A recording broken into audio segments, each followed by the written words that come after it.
ایک گھنے جنگل کے کنارے ایک پرانا سا درخت تھا۔ اس درخت پر ایک سفید کبوتر اور ایک سیاہ کوا رہتے تھے۔ دونوں ایک دوسرے کو جانتے تو تھے مگر دوست نہیں تھے۔ کبوتر نرم دل اور اللہ پر بھروسہ کرنے والا تھا، جبکہ کوا چالاک، خود غرض اور تھوڑا مغرور تھا۔ ایک دن سخت گرمی پڑ رہی تھی، سورج آگ برسا رہا تھا اور جنگل کے تالاب سوکھنے لگے تھے۔ جانور پیاس سے بے حال تھے۔ کبوتر صبح سویرے اڑ کر دور ایک چھوٹے چشمے سے پانی لے آتا اور اپنی چونچ سے بوند بوند پی لیتا۔ وہ ہر بار اللہ کا شکر ادا کرتا اور کہتا، یا اللہ، تیرا شکر ہے، تو نے پانی دیا۔ کوا یہ سب دیکھتا اور ہنستا۔ وہ کہتا، اتنی محنت کیوں کرتے ہو؟ جب بارش آئے گی تب پانی مل جائے گا، ابھی آرام کرو۔ کبوتر نرمی سے جواب دیتا، محنت کرنا بھی عبادت ہے اور شکر کرنا بھی۔ چند دن گزرے اور گرمی مزید بڑھ گئی۔ اب تو جنگل میں پانی بالکل ختم ہو گیا۔ کوا بہت پریشان ہوا، اس کے پر کمزور ہونے لگے اور آنکھوں میں اندھیرا چھانے لگا۔ اسے سمجھ آ گیا کہ صرف انتظار کرنے سے کچھ نہیں ہوتا۔ ایک دوپہر کوا بے ہوش ہو کر درخت سے نیچے گر گیا۔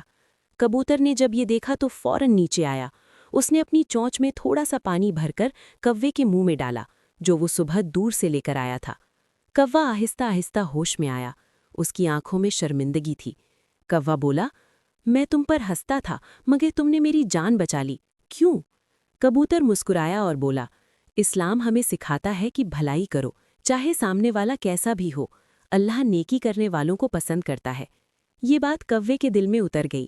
اگلے دن سے وہ بھی کبوتر کے ساتھ پانی لانے لگا۔ دونوں مل کر چھوٹے پرندوں اور پیاسے جانوروں کے لیے بھی پانی کے قطرے لاتے۔ آہستہ آہستہ جنگل کے جانور انہیں دعا دینے لگے۔ کچھ دن بعد آسمان پر بادل چھا گئے اور موسلا دھار بارش شروع ہو گئی۔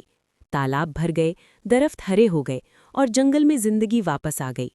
کوا خوشی سے بولا، اگر میں نے تم سے سبق نہ سیکھا ہوتا تو شاید آج زندہ نہ ہوتا۔ کبوتر نے آسمان کی طرف دیکھ کر کہا، اصل طاقت اللہ پر بھروسہ اور اچھے عمل میں ہے۔ جو دوسروں کی مدد کرتا ہے، اللہ اس کی مدد کرتا ہے۔ اس دن کے بعد کوا مغرور نہیں رہا، وہ نرم دل اور شکر گزار بن گیا۔ جنگل کے سب پرندے انہیں مثال کے طور پر یاد کرنے لگے۔ سبق: نیکی کبھی ضائع نہیں جاتی۔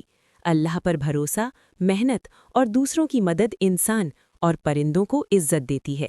جو دوسروں کے لیے آسانی پیدا کرتا ہے، اللہ اس کے لیے آسانیاں پیدا کر دیتا ہے۔